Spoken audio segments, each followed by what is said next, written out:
guys, I'm going to talk about the three most common types of technical videos. The first is what I call voice narration. For me, this is what I consider that style when I'm not on the screen at all. I completely edit and control and create all the visuals that you are seeing, and I just record the audio to place into, the video track.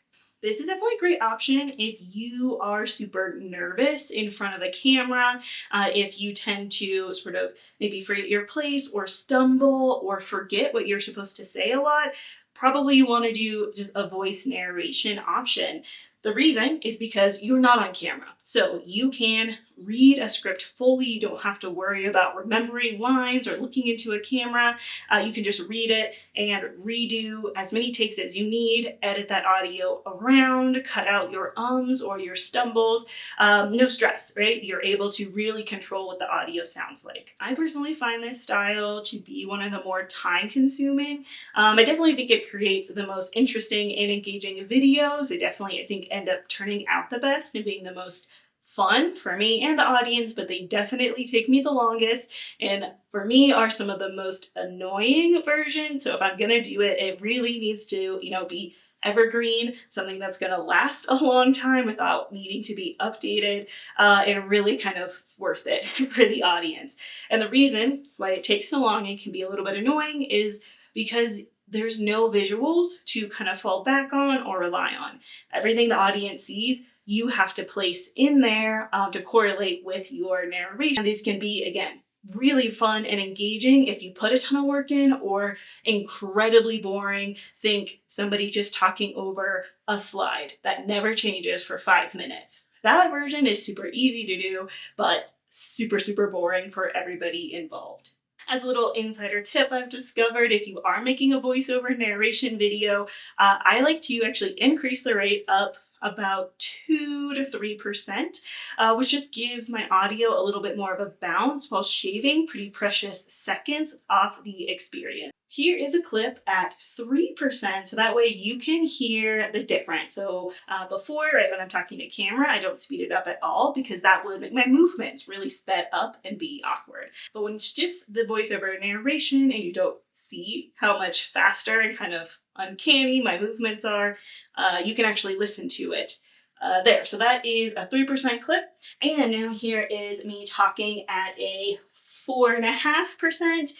Notice how even that small difference, only a percent faster, actually changes the pitch. I'm a little bit chipmunky and a little bit uncanny, but for me, you'll figure it out for your own speaking style. I found that right at that 2.5 doesn't change my voice too much, while again, just giving me a little bit more bounciness in that style of video. In a much more standard kind of technical communication, education situation, think of a documentary. Most documentaries use a lot of voiceover narration, over the clips, and then they also blend it with our second style of video you're likely to make, which is called direct to camera.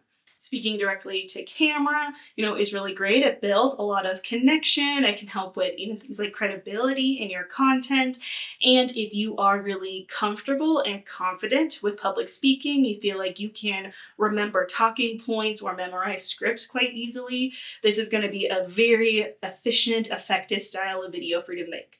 If, though, you get super nervous public speaking, you really struggle with seeing a camera in front of you. Honestly, a lot of people do. Even folks that are actually really good public speakers get a camera in front of them and suddenly everything changes. I've worked with people like that. This might not be the style for you, right? If you have to end up doing tons and tons of takes, that's obviously not going to be very efficient, and you might want to think about a different option. Some of you will feel very natural doing it and be able to produce tons of videos that, just go for it, right? Any kind of live streamer, most YouTubers, even if you create maybe a lot of TikTok or Instagram content, you are already doing a lot of direct-to-camera work, and probably set up really well to do a direct-to-camera tutorial video for a technical context. But others of you are going to feel extremely nervous, struggle, and just know that is completely normal. Lots of people honestly feel that way. Now, one kind of trick that I have used to help other people who are kind of struggling with the direct to camera needs or sections is to actually tape a photo right, like as close as you can to the camera lens as possible without, of course, impeding on the frame. So that way they feel like they're looking at somebody and not necessarily looking at the camera. You know, I can put like little eyelashes on the top of my frame, like a little mouth underneath, so that way they know where to make eye contact. Now, if you've ever had to give a presentation, or if you ever probably or need to give a presentation virtually at work, or if you are doing a remote interview, really you are creating a direct to camera technical video because you are explaining stuff to the audience, but that audience is hidden away behind, you know, a camera. So you might use actually some of these strategies, especially as you do a virtual interview, just to help you out. So try to look into the camera as much as you can. That is your audience, that is your eye contact, and go ahead and print out a picture of something that you enjoy, or draw a smiley face and put it on, you know, your webcam, again, as close as you can, sort of to the middle of the lens, just to remind you. That's where you need to look. You want to make eye contact. You don't want to be, you know, constantly looking away at your screen, at your script. You don't want to be looking down at your computer. You want to look at them and relax, smile. It's okay. You're going to be fine. Just, you know, imagine you're talking right to the person right there. That can all come across a little bit more authentic and personable and tend to work a bit better. Now, the final kind of most common version is a demo. Right? So a demo video, this could be a digital demo where you're doing a screen recording, you know, of the new tech, the software, how to do something. Or it could also be a physical demo where you have, right, a physical product and you're showing people how to use it. The point of a demo is to walk people through all of the steps, you know, in sequence, including maybe tips, context, troubleshooting, so that way they can use that product effectively, safely, and easily.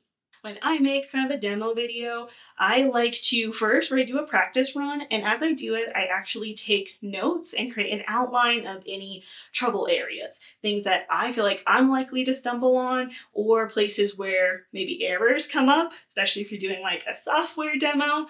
We know bugs are going to happen. And so it's just good to know, right, where they might come up and what you're going to say or do if it does happen. I also like to take notes on places I want to add more commentary, or places I think there could be questions. So that way I can stop and address them, and any other talking points or notes. Then I take my outline and I put it up on, you know, my second screen if I'm doing a digital demo, where I print it out, you know, in a really huge font, and put it somewhere near the camera, or just, you know, off frame if it's a physical demo. So that way I have, again, just that outline, the guide, so I'm not skipping any steps or context, and I just have all the notes that I need for a successful demonstration and tutorial of what it is.